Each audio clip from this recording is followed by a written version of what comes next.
or at least a big important place. We have today's story that's going to happen on Mount Moriah, and if you'll remember, years later after today's story, we're going to get there in just a second, I don't want to spoil it. Years later, David is wanting to purchase a piece of property where there's a threshing floor. Do you remember this story? And we're not going to look up the story and read that, but he purchases this threshing floor, and remember, this is the famous statement that he makes where I will not offer to the Lord something which costs me nothing. So he insisted on paying for this, even though the person in ownership of it wanted to just give it to him. And what would happen later on would be that that's where Solomon, his son, would actually build the temple on Mount Moriah. Now, we get a different name for it coming up because of something that happened in today's story. And some claim, now it's probably close by because we know that Mount Moriah is where the temple was, but I've read a few accounts that may be really close to that hill or maybe on the same mountain, but a different peak on that mountain was actually Golgotha. You know, who knows? We know it was close to Jerusalem. It had to be, so it's probably not the same mountain, but it could be like a real similar place near there as well. But anyway, today's story, we are talking about the providence, and Abraham renames the mountain, and that's kind of the key that we're dealing with today is the reason Abraham renames this mountain, and he calls it Yahweh Jireh, and or maybe you've heard the phrase Jehovah Jireh, simply meaning the Lord provides, or the Lord will provide. And I would imagine that as you think about the story of Abraham and this idea of the Lord providing, I think you probably know where we are headed with that. But anyway, so why is this chapter on the Lord provides a part of this book? We've been talking about the providence of God. And if you think for just a little bit here, we're talking about the promises of God and the Lord providing. And you see a very clear connection between the word providence and provide. And so there's this idea that God will provide. God knows what we need and will take care of us. And we kind of think of it in the terms of that as being providence. I was chatting with Cecil just briefly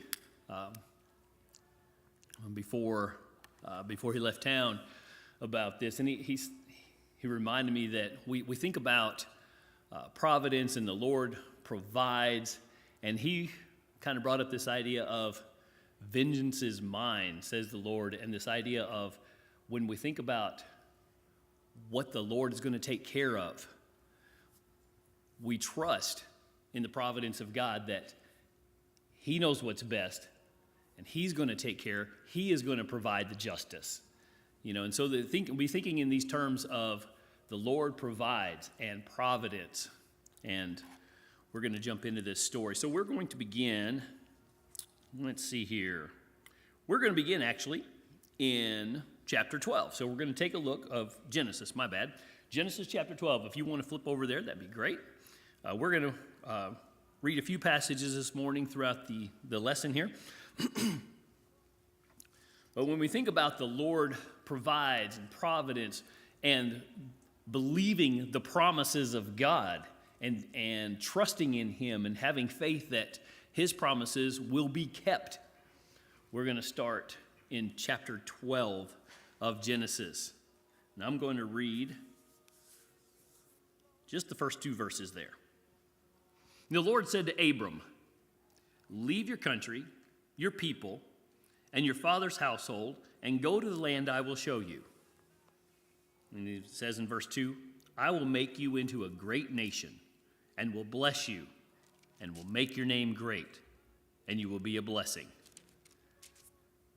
So from the very beginning, when we're kind of introduced to Abram and God's interaction with him, very first thing he says is, "Hey, I'm going to make you into a great nation." He provides. He gives Abraham a promise. It says, I'm going to turn you into a great nation. Now, about this time when we think about Abram, having not yet moved and having not been called to move, he's about 75 years old. And we know that Sarai, his wife at this point, we would make her about 10 years younger than that. So she's about 65. And at this point, they have no children. And that would be unusual for this age in the Bible. And of course, obviously, it's unusual for our age today to be having children at this kind of age in our life. But I like this. He says, got ahead of myself there. He says, I'm going to make you into a great nation. I'll make you into a great nation. At this point, there's no nation. Matter of fact, there's not even any kids. There's not a whole bunch of them, and they'll eventually become great. There's nothing. He's got nothing, and God says, I'm going to turn you into a great nation, and he's 75 at this point. All right, so let's flip over to chapter 13. Remember, we're thinking about God's promises. God will provide. We're going to eventually get to today's story, but I'm just kind of giving you a little background here so that we're fully ready for this. Genesis chapter 13.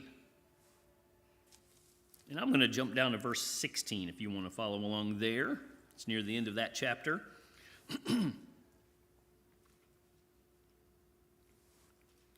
Verse 16 of chapter 13. And this is God, once again, speaking to Abram. I will make your offspring like the dust of the earth, so that if anyone could count the dust, then your offspring could be counted. I'm not a fan of dust. It's not anything I want to be associated with. It is the most annoying of all household chores.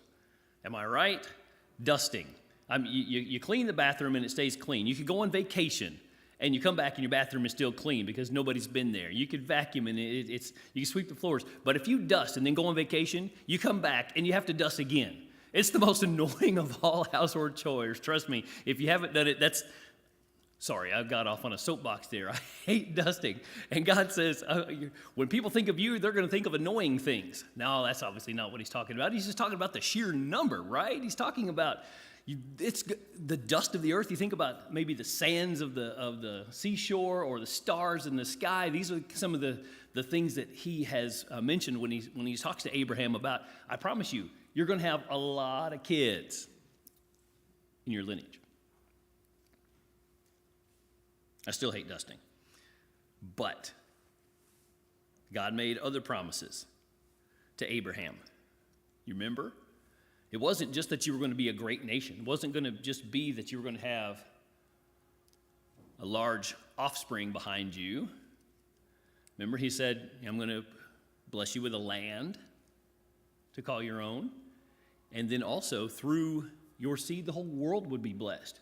But neither one of these last two are going to be accomplished in Abraham's lifetime. Neither one of these are going to, that Abraham is ever going to see. Or at least not even really see them begin, even though he doesn't see the great nation that God has promised. He does at least know that without children, this isn't going to be possible. And so he has to trust that God is going to take care of this. All right, so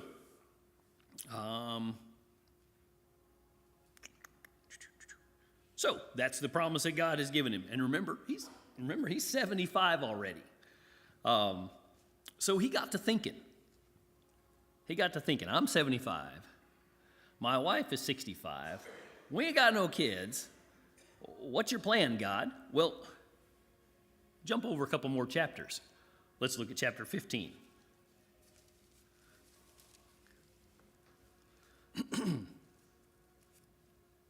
So I don't have any kids. What's going to happen to all my stuff as soon as I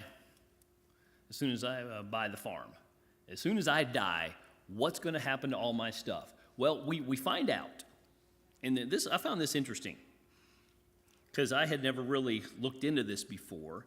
But there's a group of kind of tablets. I don't know how many. I didn't research it that much. But I found out that there's a group of tablets called the Nuzi tablets, N-U-Z-I. And they were found in Mesopotamia a number of years ago, several years ago. But they give us a little insight into what was common practice of the day as far as what happens when you die and you don't have any kids. What happens to all your stuff? Well, here's what we find out. And by the way, if you've already read through this, and I'm sure you've already read the story before, but this was a new piece of information that I hadn't yet logged into my permanent memory. I had no idea. If you had asked me, well, who was in line to inherit all of Abraham's stuff if he passed without any children, I would not have been able to give you the answer. Apologies that, I've read the Bible a few times, but that's one of those bits of trivia that I just had no idea. Well, here's the answer, if you haven't already read through here. Look, chapter 15.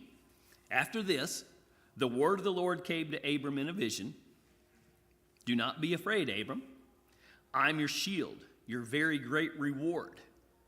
Okay, so Abram's talking to God again, and God's made these promises, but still no kids, right?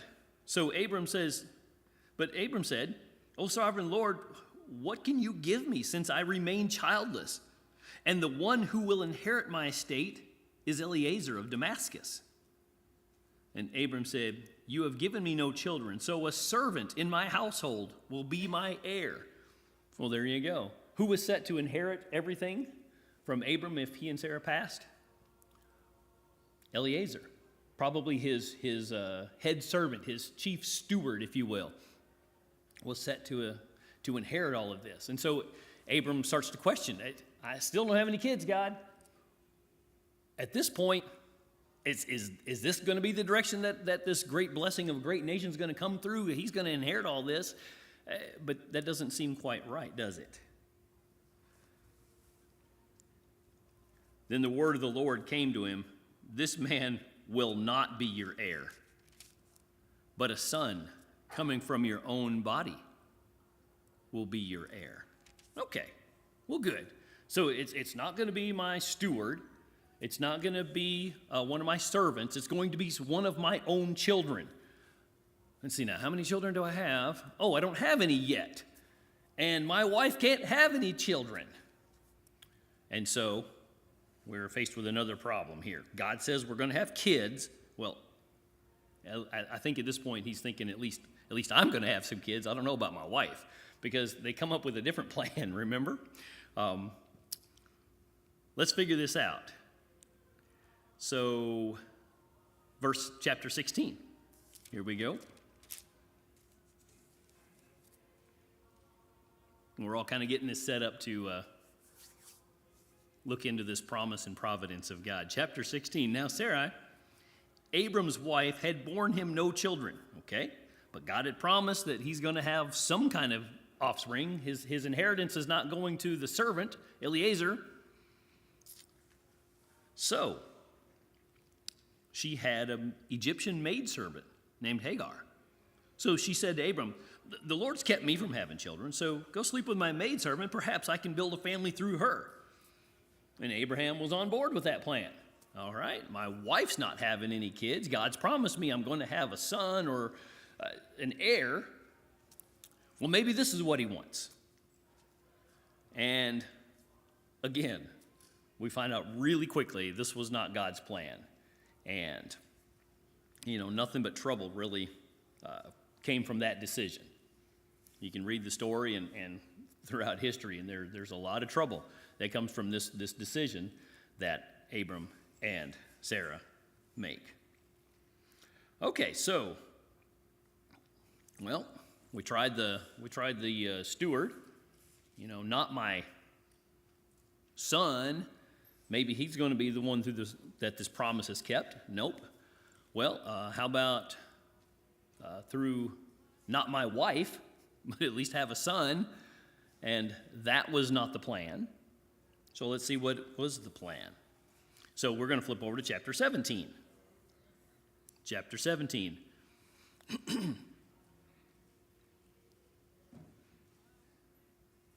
Now remember, when God offered this promise, he was 75. I want you to just bear in mind that when we start reading some of these numbers here in just a second.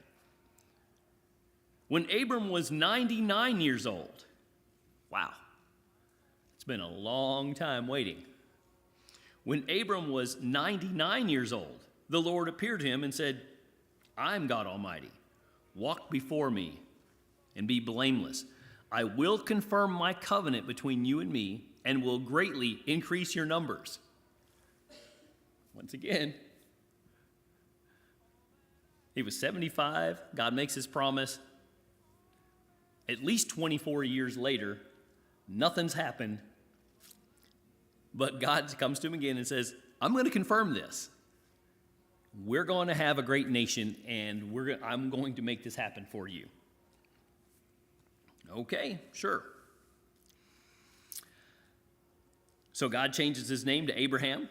If your Bible's got one of those footnotes, it simply, he changed his name to what? Father of a multitude. Well, how about that?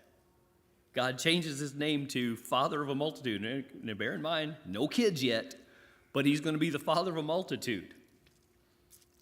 He changed his wife's name to Sarah, which means princess, and says, let's see here, where am I? Verse 5. No longer will you be called Abram, your name will be Abraham, for I have made you a father of many nations. I will make you very fruitful. I will make nations of you, and kings will come from you. I'm going to jump down to verse 15.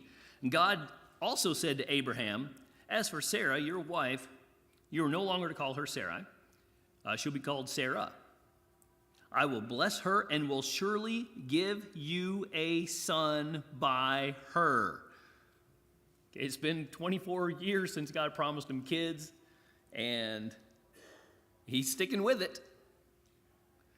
I will bless her so that she will be the mother of nations. Kings of people will come from her. And Abraham fell face down and he laughed to himself. Will a son be born? I'm 100 years old. Will Sarah bear a child? She's 90. Well, I'm going to ask you this. My grandpa was born in 1920. My grandpa was born in 1920. He passed several years ago. And when you think about just kids and some pretty amazing things, this is going to be a complete side note to this discussion, except that it's going to help us understand something that's going on here. There is a man living in Virginia right now. And he's in his 90s. He's in his 90s. My grandpa was born in 1920. There is a man living in Virginia. I'm not making this stuff up. You can go look it up. His grandpa was born in 1790. I want you to let that soak in. His grandpa was born in 1790. There is a man alive whose grandpa was born in 1790. The guy's name was John Taylor. He was our 10th president. The 10th president of the United States has a living grandson. Now just let that soak in. Now, this was as of September. I haven't checked in on him lately, but I want you to know, at least as of September, he was 73 when he had a son. He remarried. His first wife died. He remarried and had a much younger wife. Had a son when he was 73. That son did the same thing. Remarried at a late age in life, a much younger woman, and had a son when he was 75. And you just kind of let your mind just kind of think on that for just a second. It just blows my mind. The grandson of our 10th president is still alive, living in Virginia. His name's Harrison Ruffin Tyler.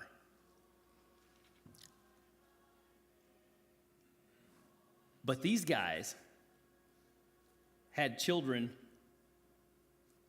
with their wives when they were about 73 and 75, but their wives were much younger. And that just blows my mind because I think about my own grandpa. Like I said, he was born in 1920. And there's a guy living right now whose grandpa, like literal grandpa, was born in 1790. And so here's Abraham. He is 99, but he's not got a super young wife, right? This woman is not like, oh, well, she's 30. No, she's 90. She's 90, and God promises him, you are going to have a son. That's pretty impressive. Well, let's move on to Genesis chapter 21.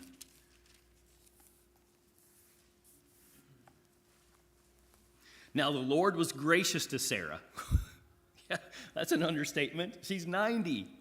He was gracious to Sarah as he had said. Okay, he keeps his promises. And the Lord did for Sarah what he had promised.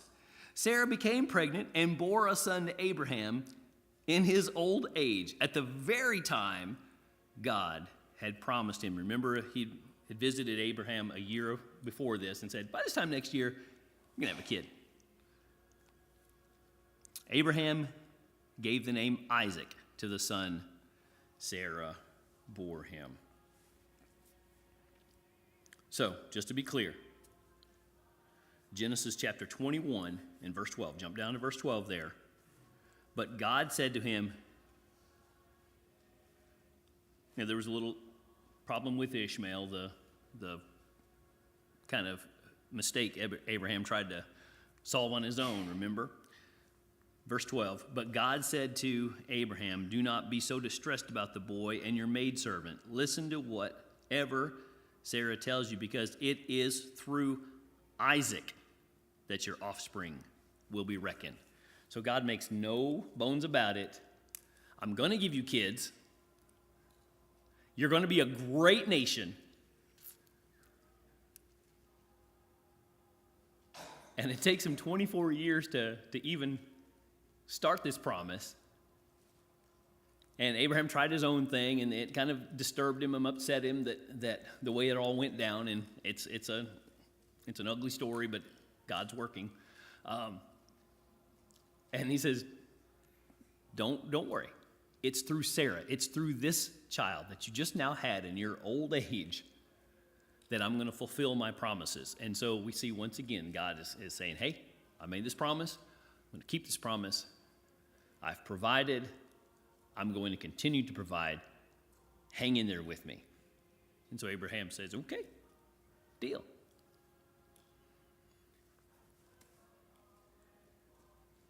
But you kind of know how the story goes, because we were in chapter 21, the very next chapter. Now it's going to. We're assuming it's been a couple years, but sometime later is how chapter 22 begins. But sometime later, God tested Abraham, and he said to him, Abraham. Here I am, he replied. Then God said, take your son, your only son, whom you love, and go to the region of Moriah. Okay, Abraham's probably going, okay, all right, what are we going to do? What are we going to do? This is going to be part of our promise. This is going to be, what do you got in store for me, God? I'm with you. Okay, I've got my son, my only son, the one that I love. What are we going to do? Sacrifice him there. Wait. Sacrifice him there as a burnt offering on one of the mountains I will tell you about. Oh my goodness. We have waited 100 years, 25 years, since you made this promise to me. We have the son. In the very next chapter, I know the Bible didn't really happen in chapters like this, but in the very next chapter, the very first thing he says is, okay, the son that you love, the one that I promised I was going to give you, I want you to go kill him. Sacrifice him. I don't know how you would handle this. I truly don't know how I would handle this. I don't really talk to God the same way that Abraham did, and haven't seen the crazy miracles that Abraham had seen at this point, but at the same time, I've got all these stories and I fully believe them. And so I still don't know what I would do. But here's something interesting. Take your son, your only son. Your only son. Keep in mind here, we're talking about a promise. We're talking about providence. We're talking about Abraham believing in the providence of God. You notice that he says only son. And Abraham might be willing to say, hey, yeah, but what about Ishmael? The only son of the promise. I think that's probably a key part of this. Your only son. God loved Ishmael. But that wasn't the promise that he had provided. That wasn't the promise that he had made. And so when God says your only son, he's talking about the son of promise, the only son of the promise. And for this promise of God to prove true, Abraham had to have living children with his wife Sarah. And now God says we're going to go sacrifice him.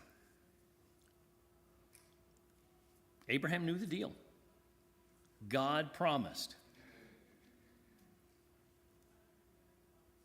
You think about all the discussions that are in the Bible, in the New Testament, about men of faith, and when faith is discussed in the Bible.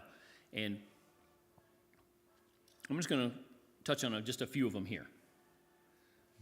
But every single one of these that we mentioned, it's not an exclusive list, and it's not every time that faith is mentioned in the Bible. But think about this. Romans chapter 4. Abraham believed God, and it was credited to him as righteousness. Galatians 3:5. Consider Abraham. He believed God, and it was credited to him as righteousness. James chapter 2. Abraham's faith and actions were working together, James points out. Hebrews 11:11. By faith, Abraham was enabled to become a father because he considered him faithful who had made the promise. Here's a little side note on Hebrews 11, because I've always thought this was hilarious. Read Hebrews 11, verse 12, and it tells us about Abraham, and there's this little, almost like, I see it as kind of a footnote, because it says, in Hebrews 11:12, he said, Abraham, in verse 11, he said, Abraham, he became his father and considered faithful and made the promise. And then verse 12 says, and by the way, this Abraham fellow that we just mentioned, he was as good as dead when he had kids. I just think that's hilarious, the way that the Bible words that. He was 100 years old. He was as good as dead. Just trying to emphasize the point that God promised and pulled it off. These are not impossible. And I just, well, thanks, Bible, for recording that I was as good as dead. Anyway, every time, so many times, we see in the New Testament when this idea of faith is brought up, we have Abraham comes up. Well, so God says, take the son that I promised, your only son, the one that you love, and I need you to go sacrifice him. Abraham seems to be in the habit of responding to God pretty quickly. In chapter 12, when God calls Abraham to move, it doesn't say he did it like immediately, but it also doesn't say that he, sat around and thought about it for a couple years or 2 or 3 or a decade. It just says, God said move, and I'm going to tell you where to move. And it says Abraham did it. Okay, moving, that's tough enough. But it's about to get tougher. God says, take your son, your only son, the one that you love, the son of the promise, and let's go, and you're going to sacrifice him. So he sits around for a month and talks to Sarah about it, and they try and figure out what they're going to do about this. They try and come up with some other plans. No, verse 3, early the next morning, God tells them to do this, And the very next thing, he's like, well, okay, let's go do this. I don't know how I would have responded. Surely that's going to want to be one of those things that, I'm going to pray about this a little bit more. Maybe I'd misheard him. Maybe that was just something I ate that gave me this weird dream that God was talking to me. Or, I don't know how I would handle this, but God says it early the next morning. Let's get up, let's go. So early the next morning, Abraham gets up, saddles his donkey, takes with him 2 of his servants and his son Isaac. We catch a glimpse of how Abraham has stumbled in the past, and we that's on record. But with this particular story, we catch 2 little snippets here of Abraham's great faith and his expectations of what his God is going to do. Let's keep reading. Chapter 22. So early the next morning, Abraham got up, saddled his donkey, and took with him 2 of his servants and his son Isaac. And when he had cut enough wood for the burnt offering, he set out for the place God had told him about. And on the 3rd day, Abraham looked up and saw the place in the distance. And he said to his servants, check this out, stay here with the donkey while I and the boy go over there. We will worship, and then we will come back to you.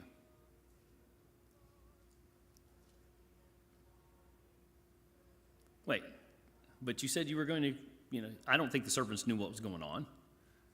Abraham did. He knew that he was going up there to sacrifice his son. But he tells his servants, we're going up, we're going to do our worship, and then we're coming back. I find that interesting. Have you ever tried to psych yourself into doing something by telling yourself you're going to succeed? Okay, I can do this. I can do this. I can do this. And because there's a hint of doubt in there that you really can, maybe even complete doubt. Okay, I've got this. I've got this. We got this. We can do this. I can, and so you kind of psych yourself. I don't think that's what Abraham's doing here necessarily. I don't think he's just going, no, we're going up and we're coming back. I don't think there's that false sense of kind of just trying to psych himself into it.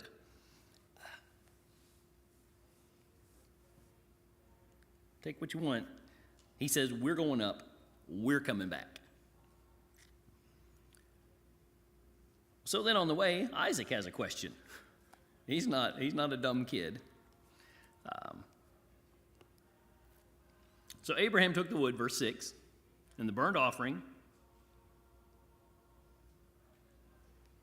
and placed on his son Isaac, and he himself carried the fire and the knife. And as the 2 of them went on together, Isaac spoke up and said to his father Abraham, Father? And he's like, Dad, I see we got everything we need for the sacrifice, except the sacrifice. Isaac knows the routine. He's done this before with his dad, I guess, because this is nothing that's unfamiliar to him. What do we got going on here?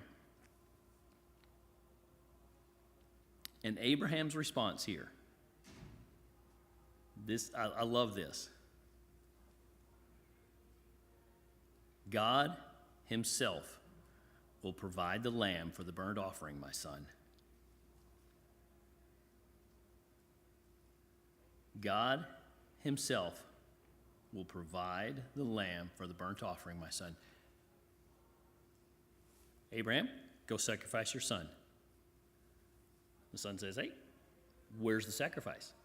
God's going to provide it. I find it interesting. No, we know how the story unfolds, and no sooner had the angel stopped him from slaying his own son. We look over in the bushes, and God had indeed provided. This is no, it's not like A miracle, a ram's horns getting stuck in a thicket was probably not uncommon. It's not like it would never have happened, but God did actually provide. They look over there, and there's the ram. But for this to have happened at this precise moment, had to be God providing, an act of providence, act of God providing, providence. So Abraham renames the mountain. It was Mount Moriah, but he changes it to Yahweh Jireh. The Lord will provide. Abraham passed the test. Despite his old age, he had a promised son. Despite his only promised son, he passes the test. Despite no lamb for the offering, he passes the test.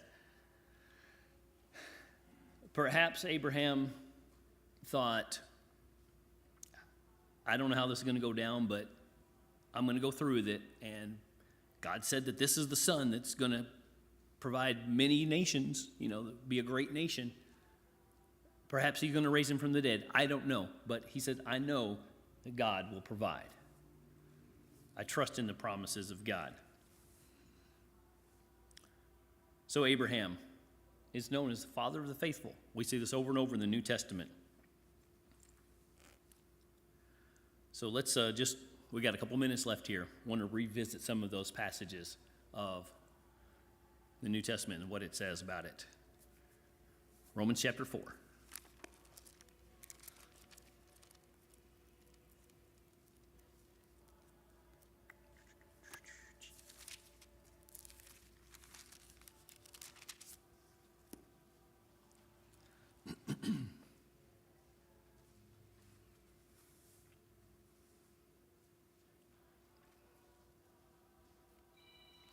Starting in about halfway through verse 9, we have been saying that Abraham's faith was credited to him as righteousness. Under what circumstances was it credited? Was it after he was circumcised or before? It was not after, but before. And he received, and here we go, and he received the sign of circumcision, a seal of the righteousness that he had by faith while he was still uncircumcised. So then, he is the father of all who believe, but have not been circumcised, in order that the righteousness might be credited to them. And he is also the father of the circumcised, who are not only circumcised, but also walk in the footsteps of faith, the faith that our father Abraham had before he was circumcised. Romans is dealing with a totally different issue than just this God is faithful with his promises thing, but he points out in his letter, Abraham believed, and it was credited to him as righteousness. He didn't just hope. He acted on it. James kind of drives that point a little bit home more clearly with the actions here. I'm going to flip over to James chapter 2.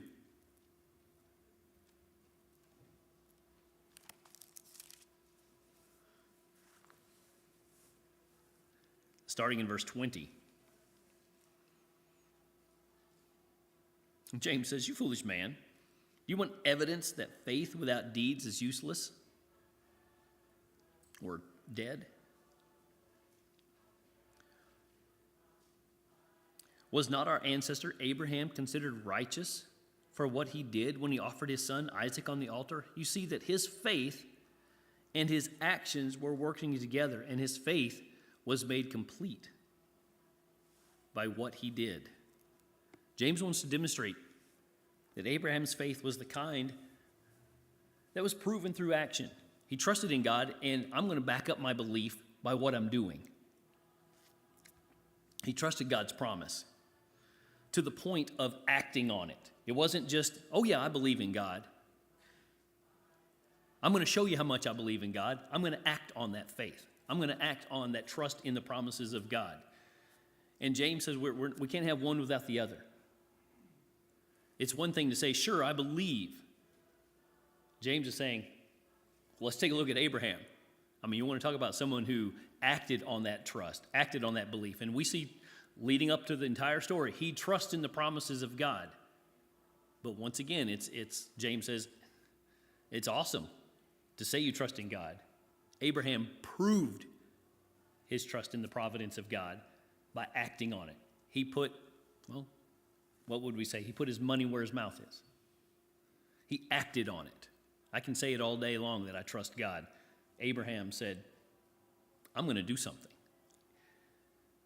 It was proven through his actions. He knew and had faith that Yahweh Jireh, the Lord, will provide.